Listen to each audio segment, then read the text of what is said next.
Olá e seja bem-vindo ao canal F Fácil. Aqui quem fala é Diogo Arantes e aqui é mais um fechamento do iFix.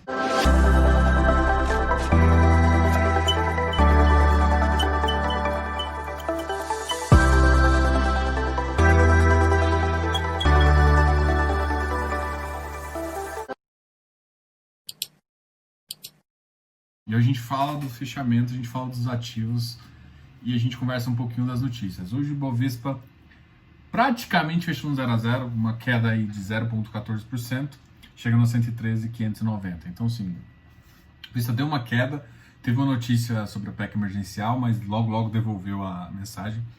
O dólar hoje teve uma queda de 0,25%, chegando a 5,11. E aí eu fiz uma pergunta que vale a pena que eu quero que você deixe nos comentários. Você consegue imaginar...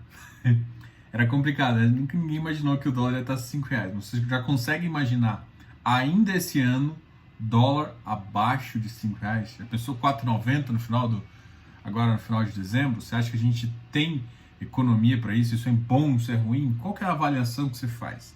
Tá? Eu queria que você deixasse aqui comunicado assim, até para eu poder argumentar o que eu acho, né?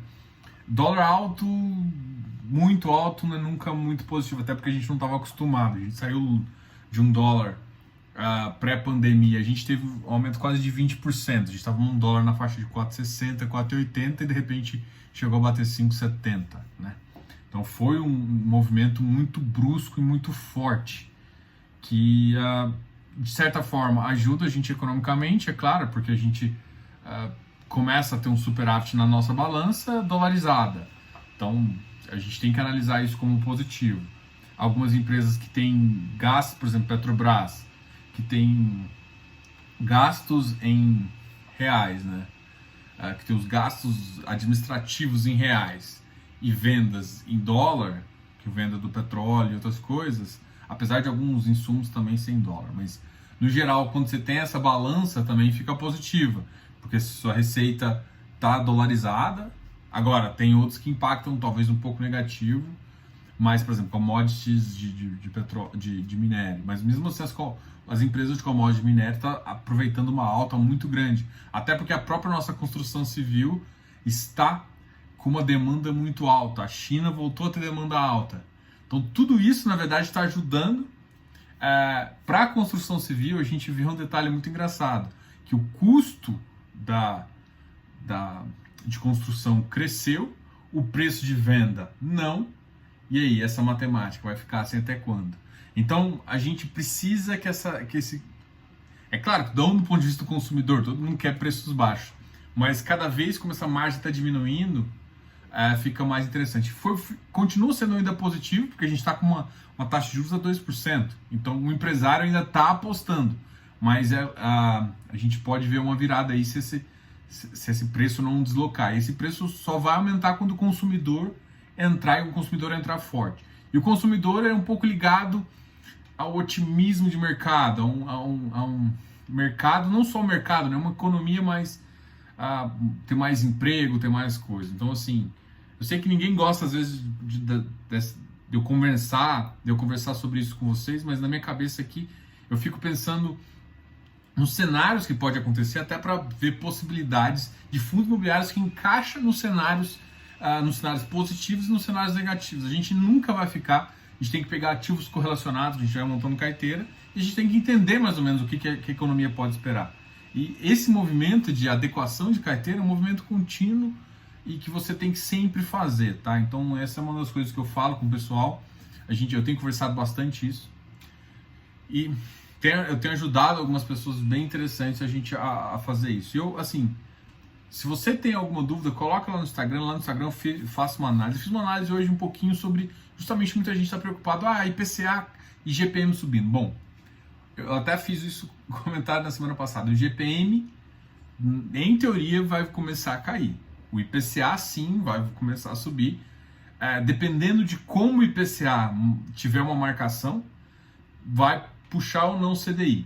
Segundo o relatório Focus, ainda está 3% no final de 2021, o que eu não tenho. Eu fiz até uma enquete, essa enquete não tem nenhum valor real, mas eu fiz uma enquete e a maioria das pessoas acredita num valor acima de 3,5.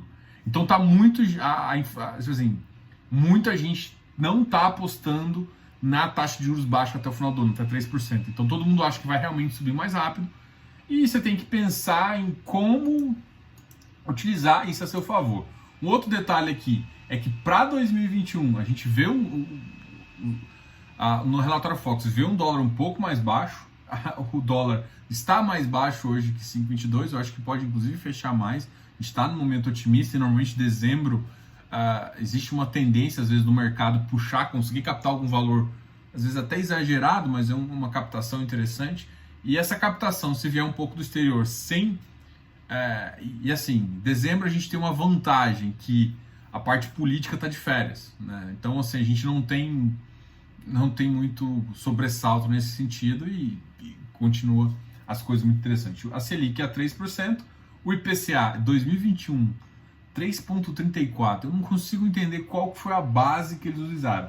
O PIB crescendo, eu acho que realmente, se o PIB estiver na faixa de 3,5%, como eles estão prevendo, ou seja, se o PIB acelerar realmente, a gente consegue sim manter o IPCA controlado, né, para 2021, na faixa de 3,5%, e aí a gente realmente tem uma coisa muito interessante aí no mercado e a gente consegue desenvolver bem. Então, essa é a visão hoje que eu tenho desse mercado. Então, para eu captar uma alta do IPCA, que é o que tem acontecido, ativo de dívida. Só que ativo de dívida ele é perigoso, porque à medida que o PIB não cresce o suficiente, o risco começa a aumentar, o prêmio pode aumentar demais, e aí você pode ter algum deslocamento numa curva, alguma coisa assim, uma NTNB um pouco mais baixa, e estressar esse momento. Então, assim, dívida é bom, porque você realmente se segura, mas se der default ou se o estresse for maior, essa abertura de curva pode ser perigosa, tá? Do ponto de vista de mercado também, de tijolo, economias mais fracas geram aumento de vacância e inadimplência, o que não é bom. Mesmo que, mas o pessoal IGPM for repassar no meu aluguel, não é assim que funciona a economia real. A economia real, as despesas são os primeiros cortes, então o equity sofre primeiro, né? Então o tijolo é o que mais vai sofrer se a economia não for. Mas a gente, olhando pelo que o relatório Fox está aí, eu acho que o relatório está um pouco animado, mas se tivesse esses 3,5, a gente vai ter força suficiente para conseguir começar a aumentar os aluguéis. Começando a aumentar os aluguéis, a gente melhora até as nossas lajes corporativas, os logísticos. Então a gente tem sistemas aí muito interessantes para mexer, tá? Eu acho que eu falei muito aqui, muita gente não gosta. Pula aqui até os 7 minutos e vamos embora. Então vamos falar um pouquinho dos ativos que tiveram pior desempenho, depois ativos que tiveram melhor desempenho. Uma notícia muito legal hoje também, o Iridium, 25% de sobras. Ou seja, o Iridium é o queridinho do mercado ali, do middle risk. Acho que muita gente fala assim, escolha um papel, Iridium. Não tem o que fazer. O Iridium, ele, por exemplo, na estratégia dele, ele tem hectare, ou seja, ele está ali no high yield. Ele tem ativos voltados ao corporativo, com várias visões de crédito. Tem ativos de desenvolvimento, tem Tegar, tem Tord, Demac, da Direcional. Então, sim, tem vários ativos, várias estratégias, tem Urca. Então, ele tem várias estratégias dentro do próprio portfólio. Então, assim, cara, ele é um dos ativos que ele comporta uma visão e ele comporta um tipo de risco que é mais acessível a muita gente. Eu sei que tem muita gente que está comprando Urca, muita gente está comprando Hectare. Tord, por exemplo, que para mim teve uma das maiores altas assim recentemente, um ativo que está lá. Mas tirando isso, esses ativos eles não comportam na carteira de muita gente que tem comprado eles. Mas enfim, o cara tomou essa decisão, ele tem que viver com isso. Mas ele comporta, em termos de risco, quando você coloca ele dentro de portfólio, faz mais sentido porque você consegue minimizar ele. Entendeu? Você coloca dentro de uma característica mais interessante. Então, tem que tomar muito cuidado para ver se realmente esse tipo de ativo mais high yield, de desenvolvimento com risco um pouco maior, faz sentido. Eu não estou falando que os ativos são ruins. Estou falando que tem muita gente comprando sem adequação própria da carteira. Então, ou seja, ele não está olhando para a carteira como se fosse não está conseguindo enxergar o risco. Esse é o meu medo. Meu medo, assim, as pessoas hoje em dia compram ativos sem entender o risco por trás. E aí não adequam o percentual de patrimônio do fundo imobiliário e da própria UFI para fazer. Todo mundo acha que é muito fácil tirar 0,6%, nossa, qualquer um consegue. Beleza, mas você tá atingindo um nível de risco que talvez não é o seu perfil, tá? Então fique esperto com isso, até uma dica aí, a gente pode sempre ajudar, sempre conversar. Hoje, infelizmente, eu não vou fazer para quem for membro do programa, eu não vou fazer a live de hoje. Eu coloquei, hoje tive, nem vou comentar aqui, mas essa live que eu faria hoje às 8h30, para quem sabe, eu faço uma live 8h30 segunda-feira com os membros do canal, vai ficar na próxima semana. E a próxima semana eu já falo o tema aqui, que é um tema que muita gente gosta, vai ser modelo de Gordon. Na próxima semana vai ser o modelo de Gordon propriamente dito. Daqui a 2 semanas eu vou usar modelo de Gordon na prática, tá? Então eu tô criando uma playlist, né? Vários vídeos para ajudar as pessoas na precificação. E a semana que vem vai ter modelo de Gordon. Então eu tô falando aqui para todo mundo. E um detalhe muito massa. Você quer ser um membro gratuitamente? É isso mesmo, gratuito. Se você for YouTube Premium, clica aqui em Seja Membro. Aí você tem que ver, né? Se tiver lá R$0 gratuito, você pode clicar lá e você pode se tornar membro desse canal por pelo menos um mês, se eu não me engano, essa é a promoção do YouTube. Você pode se tornar membro por um mês. E um mês dá pra você ver um mini curso, dá pra você ver o material que já foi feito. E eu tenho certeza que se você entrar no programa de membro, você não sai mais. Mas essa é a minha ideia. Mas de qualquer forma, pelo menos um mês, você sendo um membro premium do YouTube Premium, você consegue acessar o canal aqui. E além disso, tem muita gente que eu sei que não gosta da propaganda, também não tem propaganda mais. Mas é isso aí, pessoal. Vamos agora falando dos ativos? Ficou bem claro isso? Qualquer dúvida, deixe nos comentários aqui embaixo ou mande um e-mail para o canal ffacil@gmail.com. Todo mundo que se entrar no programa de membro, seja por qualquer motivo, seja por esse programa, ou seja até porque decidiu entrar, mande um e-mail para o canal, porque a gente tem material. Não é só os vídeos, a gente tem Excel, tem um PDF também do material, tá ok? Então já estou falando bastante e eu queria deixar esse recadinho para vocês. Vamos agora falar um pouquinho dos ativos que mais caíram. Aqui na minha visão tem RBIR, é um ativo de desenvolvimento que eu tenho dado uma certa atenção para ele, mas o número de negócios, volume financeiro, é um ativo bem líquido, tá? Mas é um ativo que eu tenho olhado bastante. O CAFOF teve uma queda de 2,52%. Uau, bateu 103. Isso aqui é por conta... esse ativo sempre teve um ágio que nunca valeu, né? Enfim, a Quineia não tem eles não tomam muito risco e com o mercado parado deu uma paralisada. O LVBI hoje teve uma das maiores quedas, hoje fechou em 112,53. Para mim é um ativo ainda muito interessante, mas muito mesmo, gente. É um ativo interessante do ponto de portfólio, vai sofrer com caixa, que é o que, por exemplo, o HGLG é um ativo que sofreu, mas não sofreu tanto, né? Mas tem ativos que sofrem um pouco mais com caixa, porque o mercado espera um yield maior, ele teve um yield de 0,31, que foi bem abaixo do que ele estava acostumado a pagar e o que o pessoal estava fazendo. Então o preço caiu. Mas é a mesma questão.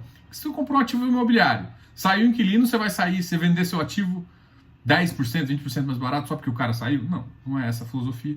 Você tem que comprar. Eu gosto muito do time de gestão da VBI, eu acho que é um time bem interessante. É um ativo que você tem que analisar, ver se faz parte do seu perfil, se você acredita nos imóveis. Você tem que sempre analisar se os imóveis fazem sentido ou não. Mas, se eu não me engano, o patrimonial dele é 110, então está chegando muito próximo do patrimonial. E olha o portfólio que ele tem, você vai achar uma coisa interessante ou não. XP Properties caiu de novo. Muito provavelmente, se eu não me engano, o XP Properties, acho que foi hoje, ele teve, deixa eu só verificar aqui, vou aproveitar para não falar besteira, porque eu tô achando que hoje foi o dia que teve a conversão, tá? Porque a conversão estava muito próxima, foi aquelas datas pré-conversão, XP Properties, 7/12, foi exatamente hoje. Então, a queda dele é muito provável não, a queda dele foi em função da conversão, ou seja, teve muita gente que comprou e saiu vendendo, porque comprou 81,77 e aproveitou para fazer aquele ganho normal. Então, assim, o ativo Piorou? Não, é o ativo, mesmo ativo da mesma forma. Não acho que o ativo vai voltar, estava nos preços mais interessantes, não acho que ele vai realmente voltar nesse preço. Teve um número de cotas até relativamente alto. Enfim, essa é a visão que eu tenho desse ativo. Habitat 117, teve uma queda também. O HGPO 216. O VIG-GT não é um FI propriamente, é um FIP. Ele está em emissão também, então está em queda. A emissão é por volta de 93. Então, ó, quem quer começar com FIPS, esse aqui é um excelente FIP para começar a estudar, tá? XPIA também, RBRF também está em emissão, então ele começou a sofrer. A RI11 caiu um pouquinho. VIF 94,85, Hectare 144. Hectare hoje saiu o dividendo. Deixa eu ver aqui, eu recebi. Deixa eu só confirmar aqui para não falar besteira. O dividendo do Hectare foi no valor de 2,51. Muito. Um outro ativo que eu achei bem interessante, tá? Deixa eu só colocar um aqui que eu acabei de ler. A gente vai ter... eu ainda não divulguei a live desta semana porque a gente ainda está confirmando. Eu tinha fechado, assim, a gente tá bem organizado, mas ainda precisa passar pelo compliance da empresa lá. Na verdade era com Credit Suisse, né? Na verdade é com Credit Suisse, mas empresas grandes normalmente tem que passar por compliance e tudo mais. Aí nosso canal tem que meio que ser auditado para ver se faz sentido, enfim. Vamos ver se vai dar certo. Eu espero que dê, porque é uma conversa que eu estou muito a fim de ter com o Augusto aí. Então, o gestor do... Eu vou conversar aí com ele principalmente sobre HGLG e HGRE. Depois eu quero também conversar depois. HGRU, então tem... Cara, Credit Suisse, não tem nem o que falar. Bom, PLR... PLCR, BLR, olha só. Chegou dezembro, tá todo mundo pensando em PLR, né? 85, deixa eu ver se algum ativo está me chamando atenção. XPC em 90. Não. iFix hoje negativo 0,39. 2.783. O Vigip caiu um pouquinho, 101. Deva 122. Na máxima dele bateu 126. Então, assim, em termos de ágio, pelo menos ele está com ágio menor que o Iridium. O Iridium hoje bateu, vamos lá, na máxima bateu, tá com 129. Então ele está com 30% de ágio. Isso é muito massa do Iridium, né? O Iridium está realmente falando. O MiFi hoje teve uma alta de 3,03%. Todo mundo me perguntando, cara, nossa, por que o MiFi que ninguém compra? Porque você tem que entender é o seguinte: no momento que você compra no primário, não necessariamente você tem o poder de vender, ok? E segundo, você comprou agora no dia 12, você não vai fazer, porque ainda a empresa, o gestor, ele não teve tempo de alocar. Então o que você vai receber, às vezes, é um valor pro rata ali, um investimento que ele fez em tesouro, alguma coisa assim, então você vai receber 1, 2 centavos. No próximo mês, se ele fazer a alocação, aí sim você tem direito ao lucro, né? Porque você só tem direito depois que ele termina a alocação. A vantagem de fazer essa emissão partilhada é porque você não precisa pegar um bolo tudo e fazer investimento. Você vai fazendo conforme o mercado está andando. E aí você vai gerando oportunidade ou não. Existe realmente um gap muito grande aqui entre o mercado secundário, né, que está 140, e o mercado primário, que está 104. Mas aí alguém me pergunta, gente, olha só, 45 mil aqui a negociação. Você acha que isso é um volume suficiente para aguentar secundário? Se alguém vir querer vender, todo mundo vai pensar, não, vou flipar, que aconteceu com Bessia. Então quem gosta do MiFi não é por conta desse spread. Esse spread não vai ser mantido, não vai ficar 140. Assim que as cotas foram convertidas, porque você mais que dobrou o tamanho do fundo. Então o que vai acontecer realmente, o fundo, ele vai perder preço. Diogo, ele vai ficar abaixo, acima, quantos por cento? Cara, é impossível saber. Não sei se o pessoal gostar da estratégia, muito provavelmente ele vai ficar com certo ágio. Não gostou da estratégia, ou o ativo começou a pagar um pouco menos, pode ser que caia. Então a gente não tem como prever isso, né? Então, o que eu quero que você pense não faz sentido hoje você pagar 140, sendo que vai ter uma oferta aí que muito provavelmente vai derrubar o preço, tá? Então, uma coisa que você tem que estar ciente. E uma coisa, entrou a 104, achou que vai ganhar 2, 3 reais aí de dividendo, que é o que ele tem pago, não vai ser assim também não, porque você só vai ter direito provavelmente no segundo ou no terceiro mês que você entrar, tá? Então tem essa diferença aí também, beleza? Tá ciente? Então bora. Um outro ativo aqui, NCHB, que é um um gestor que vai conversar com a gente aqui no dia 17 também. O ativo subiu, teve uma alta de 1,35 e 93,25. O HSAF, o HSI Ativos Financeiros 930, uma alta de 1,30, o Iridium 129,50, XPlog 123, XPlog sofreu um pouquinho, né, que anunciou também uma oferta, mas já subiu. CBOP 0,66, chegando a 76,50. O VISC 114, PATL 94, RBR, vamos ver, ó, o ABCP voltou a subir, 76, MFI 128, MOL 98, XPMOL 113. Não, então assim, CVBI 101, praticamente estável. Vamos ver quanto que ele negociou hoje, 1,21 milhões. Então, o CVBI foi um que ficou muito tempo assim descontado. Quando eu fiz a entrevista com o Vitor Martins, cara, a gente estava em 90, 92 ali. Ele ficou um tempão naquela faixa, depois ficou na faixa de 94, 96, e agora ele tomou valor. Eu acredito que a VBI logo vai vir com alguma emissão de crédito, porque agora o secundário tá forte, né?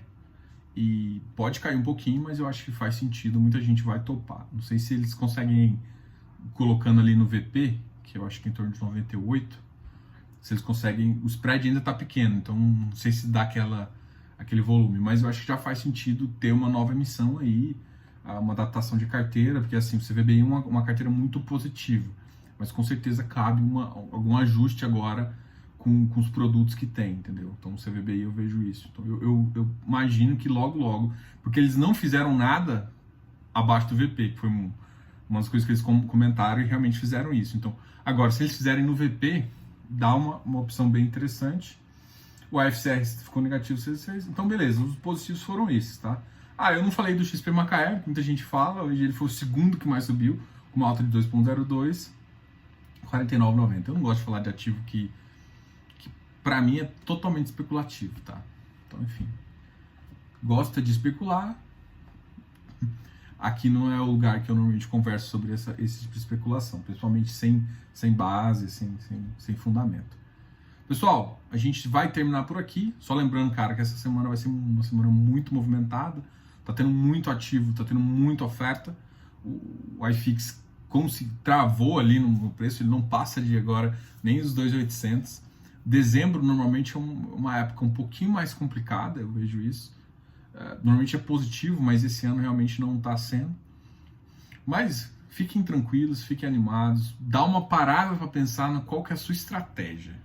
Não adianta, você não vai achar. Pense em cenários, né? Assim, eu falo muito com o pessoal do Membros que, assim, quando eu tô querendo trazer ideias, eu boto cenários, né? O que a gente chama de stress test, né? Você faz o stress test na sua carteira futura, pensando em cenários ruins, cenários bons. O que acontece com o IPCA, o que acontece com vacância de ativo. Pensa tijolo, pensa em vacância. Pensa em vacância de tal setor, de tal segmento. E vai fazendo alguma coisa para você entender. Não adianta você achar que vai ter uma resposta certa. Você tem que imaginar, você tem que calcular isso, tá? Então, assim, tá com alguma dúvida disso? Eu tô criando esses conceitos no programa de membros, então eu tô criando uma base bem interessante lá. Dá uma olhada lá.